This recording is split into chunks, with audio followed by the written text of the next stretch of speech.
अस्सलाम वालेकुम स्टूडेंट्स ज़ेम शाहन Shah the physics पे नवी लेक्चर के सर मुखातिब यमा उम्मीद लरम چې تاسو به زموږ د لیکچر نه فائدہ اخلئ او پوهیږئ په تیر لیکچر کې موږ ذکر کړی و د ریپرزنټیشن اف ویکټرز او په هغې کې موږ سمبولیکل او ګرافیکل ریپرزنټیشن اف ویکټرز کړی و اوس د هغې سره ریلیټډ یو بل ټاپک دی ګرافیکل انالیسس اف موشن مطلب موږ به د موشن تجزیه چې د هغه به کوو تھرو ګراف اوس زموږ سره چې کله موږ د موشن ذکر کوو تھرو ګراف نو موږ به هغه کوانټیټیز اخلو چې هغه د موشن سره تعلق ساتي نو خو د هغې نه مخکې موږ راځو اول ګراف لا په ګراف کې موږ تیرې پرې ذکر کړی و چې زموږ سره کله ایکس وائی کوارډینیټ سیسټم وي په دې کې زموږ سره دوه ایکسز وي یو هاریزنټل ایکسز بلی ورټیکل ایکسز هاریزنټل ایکسز ته موږ ایکس ایکسز ویلو ورټیکل ایکسز ته موږ وائی ایکسز ویلو اوس چې کله موږ له دوه کوانټیټیز راکړي نو کومه کوانټیټي به موږ په هاریزنټل ایکسز اخلو او کومه به موږ په ورټیکل اخلو د هغې دپاره سمپل دا رول ځان سره یاد ساتئ چې کومه زموږ سره انډیپینډنټ کوانټیټي مطلب هغه کوانټیټي چې هغه به بل چا باندې انحصار نه کوي نو هغه به همیشه په ایکس ایکسز باندې اخلو او کومه چې زموږ سره ډیپینډنټ کوانټیټي هغه به همیشه په وائی ایکسز اخلو او که اوس فرض کړه زموږ سره داسې کوانټیټیز دي چې هغه دواړه ډیپینډنټ دي نو هغې کې به بیا موږ ګورو چې هغه زموږ سره آیا په ایکس ایکسز واخلو که په وائی واخلو هغه څه فرق نه کوي خو که فرض کړه زموږ سره داسې دوه کوانټیټیز دي چې هغه یو ډیپینډنټ دي یو انډیپینډنټ دي نو په هغې کې بیا موږ څه چل کوو ډیپینډنټ به موږ په وائی ایکسز اخلو او انډیپینډنټ به موږ په ایکس ایکسز اخلو دا و زموږ سره ګراف بیا د دې نه وروستو چې کله موږ د ګراف سلوپ فایند کوو سلوپ زموږ سره فرض کړه دا دوه کوانټیټیز دي دا موږ په 1 باندې چې ایکس ویلیو 1 د وائی ویلیو سوا 2 وا نو دا چې کله موږ ریپرزینټ کو دې ته موږ دې لاین دې چړای ته موږ دې ته موږ څه وایو سلوپ او دا سلوپ زموږ سره برابري د ډیلټا ایکس ډیوایډ بای ډیلټا وائی ډیوایډ بای ډیلټا ایکس مطلب چینج ان د ورټیکل ویلیو ډیوایډ بای چینج ان هاریزنټل ویلیو دا به زموږ سره سلوپ راځي اوس دا ما تاسو ته ویلي وي دا به زموږ پکارېږي په دې ننني لیکچر کې نو اولنې کوم ګراف چې دی هغه به موږ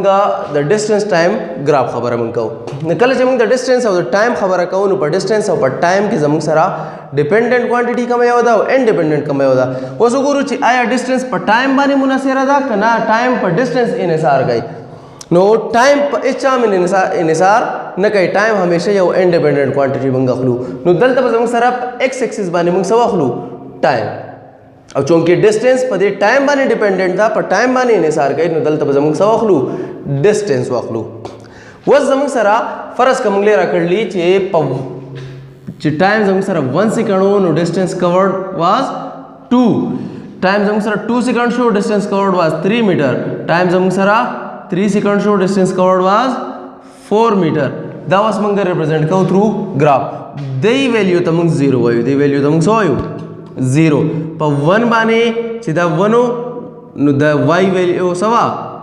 2 وا چې دا زموږ سره 2 د وائی ویلیو 3 وا چې دا زموږ سره 3 و د وائی ویلیو 4 وا نو دا زموږ سره یو ګراف راغی دا زموږ سره سره راغی یو ګراف راغی اوس چې کله موږ دا ګراف ریپرزینټ دا ګراف موږ ډرا کو نو مطلب څه دی چې کله موږ دا پوینټ واغستو نو په دې پوینټ باندې د ایکس څه ویلیو ده او په دې پوینټ باندې د وائی څه ویلیو ده دا به د دې پوینټ هغه کوارډینیټ شي لکه دلته موږ دا پوینټ اخیستی دی دا پوینټ دې طرف ته د 3 سره دی دې طرف ته د 2 سره دی نو د دې کوارډینیټس به شي ایکس 2 دی وائی یې څه دی 3 دی دا موږ په دې طریقه باندې څه کړو دا کوارډینیټس ریپرزینټ کړو اوس زموږ سره چې هر څومره موږ له هر څنګه ویلیوز راکړي هغه ویلیوز به موږ راخلو او په دې ګراف کې به یې څه کوو پلاټ کوو زموږ سره یو بل نورې ویلیوز موږ له راکړلي چې په دې باندې موږ ټایم اخیستی دی په دې باندې اوس اخیستی دی ډسټنس اخیستی دی فرض کا په 0 باندې دی په دیزي باندې دی 0 ټایم باندې دی لا ډسټنس نه دی کور کړی خو چې کله د مومنټ شروع کو نو په اولني سیکنډ کې د 1 میټر کور کړه مطلب دې پوینټ له به راشو موږ دا څه شو 1 په دویم سیکنډ کې بیا 1 میټر کور کړه نو 2 دلته راغی دا یې څه شو زموږ سره 2 دغسې زموږ سره دلته راغی 3 هر یو سیکنډ کې د یو میټر کور کوي دا پوینټس په ټول موږ د یو بل سره څه کړو میلاو کړو چې کله موږ دا پوینټس میلاو کړو د یو بل سره نو دلته زموږ سره څه شو په اولني سیکنډ کې دلته هم 1 میټر کور شوی په دویم کې 1 میټر کور شوی په دریم کې هم په دغه سیم طریقه باندې نو دا لاین زموږ سره سره راغی سټریټ راغی او کله چې زموږ سره لاین سټریټ راشي نو مطلب دا دی چې په ایکول ټایم کې زموږ سره ایکول ډسټنس کیږي کور کیږي په ایکول ټایم کې ایکول ډسټنس کور کیږي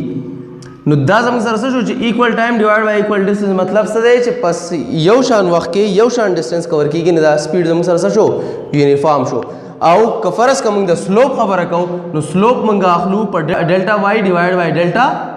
ایکس باندې نو کله چې موږ د ډسټنس ټایم گراف خبره کوو دلته ډسټنس په وائی باندې څه دی ډسټنس دی نو ډیلټا ایس او په ایکس باندې څه دی ټایم دی نو ډیلټا ایس ډیوایډ بای ډیلټا ټی از ایکوال ټو سپیډ نو زموږ سره د ډسټنس ټایم گراف سلوپ د څه برابر شو د سپیډ برابر شو نو سلوپ اف ډسټنس ټایم گراف از سپیډ دغه سه کومنګه فرض کا نور څه کوانټیټیز واخلو په سپیډ او ټایم موږ واخلو څه واخلو سپیډ او ټایم پدې کې بیا زموږ سره ټایم انډیپندنٹ کوانټیټی ده سپیډ زموږ سره څه ده ډیپندنٹ کوانټیټی ده نو پدې کې به موږ په ایکس ایکسس باندې څه اخلو ټایم اخلو په وائی ایکسس باندې با سپیډ اخلو نو کله چې موږ دلته په اولنی سیکنډ کې زموږ سره سپیډ 1 میټر پر سیکنډ په دویم سیکنډ کې سپیډ 2 میټر پر سیکنډ په دریم سیکنډ کې سپیډ 3 میټر پر سیکنډ نو دا زموږ سره څه شو دا لاین چې موږ کله ډرا کو دا زموږ سره د څه شو ګرافیکل ریپرزنټیشن شو وس د دې سلوپ چې موږ معلومو د دې څه معلومو سلوپ د دې سلوپ پر راځي ډیلټا وائی ډیوایډ بای ډیلټا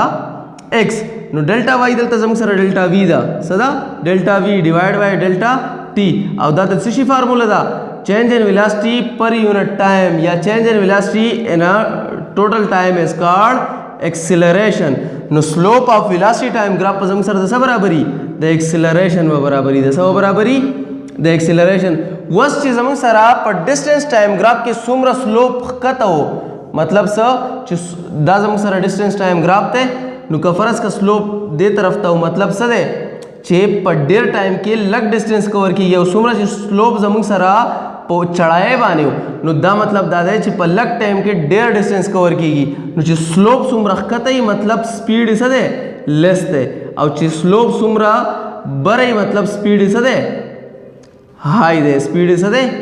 هائی دی دغه طریقه کار به زمونږ په سپیډ ټایم ګراف کې مرضی که فرض که زمونږ سره سلوپ څومره هائی سلوپ څومره هائی اقومره به ایکسلریشن صحیح هائی بھائی مطلب دا دی چې څومره دی یو باډي سلوپ سے وای اقومره به په باډي کې ایکسلریشن سے وای یا که د ډسټنس ټایم ګراف خبره مونږ کوو نو په باډي کې به زموږ سره څه سے وای سپیډ سے وای دغه طریقه کار وس که فرض که زموږ سره دا خو شو د یونیفارم سپیډ یا د یونیفارم ډسټنس یا د یونیفارم ایکسلریشن خبره که فرض که سټریټ لاین او ایکسلریشن از یونیفارم که په دې کې زموږ سره سټریټ لاین او سپیډ از یونیفارم او که فرض که زموږ سره یونیفارم نه مطلب څه چې پاولنی ټایم از ایکول ټو 1 باندې زموږ سره سپیډ چې و سپیډ زموږ سره 2 میټر پر سیکنډ په ټایم از ایکول ټو 2 باندې سپیډ څه شو 5 میټر پر سیکنډ شو په ټایم از ایکول ټو 3 باندې څه شو زموږ سره 6 میټر پر سیکنډ شو بیا په ټایم از ایکول ټو 4 باندې زموږ سره واپس راغی 4 میټر پر سیکنډ تا نو دا چې موږ ریپرزینټ کوو موږ ګراف واغستو ټایم سپیډ 1 2 3 4 دا د ټایم ډیویژنز شو دا د سپیډ ډیویژنز شو نو په اولنی باندې زموږ سره سپیډ څومره 2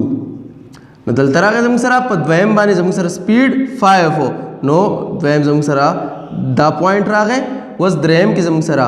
6 دا پوینټ راغی په څلورم کې زموږ سره 4 نو زموږ سره دا پوینټ راغی اوس چې دا موږ ریپرزینټ کوو نو مطلب څه دی زموږ سره د دې لاین ورټیکل یا سټریټ نه راځي د دې لاین زموږ سره څه راځي کرو راځي نو چې نان یونیفارم ایکسلریشن وي د هغې لاین به همیشه څه راځي کرو راځي او که موږ د یونیفارم ایکسلریشن خبره کوو نو هغې لاین به څه راځي سټریټ راځي دغسې که په ډسټنس ټایم ګراف کې زموږ سره یونیفارم سپیډ وي نو لاین به سټریټ راځي که یونیفارم سپیډ نه بیا به څه راځي کرو لاینز به راځي اوس درېیمه خبره موږ په دې کې کوو ایریا انډر ګراف فرض که دا زموږ سره ګراف شو د دې لاندې د کم ایریا چې ده د دې موږ خبره کوو نو هر کله چې موږ د سپیډ ټایم ګراف خبره کوو نو د دې د لاندې ایریا چې ده دا به د څه برابري د डिस्टेंस برابرۍ د ایریا اف سپیډ ټایم ګراف په زموږ سره همیشه برابرۍ د شي د ډیسټنس. دا شو زموږ سره ګرافیکل انالیسس اف موشن. امید لرم چې په دې باندې تاسو پوه شوي یئ. دا ګرافیکل انالیسس موږ ولیکو دا د یوز به موږ بیا پر روان لیکچرو کې د پروف په ذریعه سره کوو. امید لرم چې تاسو به پوه شوي یئ. که بیا هم څه سوال جواب یې زموږ نه تپوس کولی شئ. د روان لیکچره پورې مال اجازت راکوئ. د الله په امان.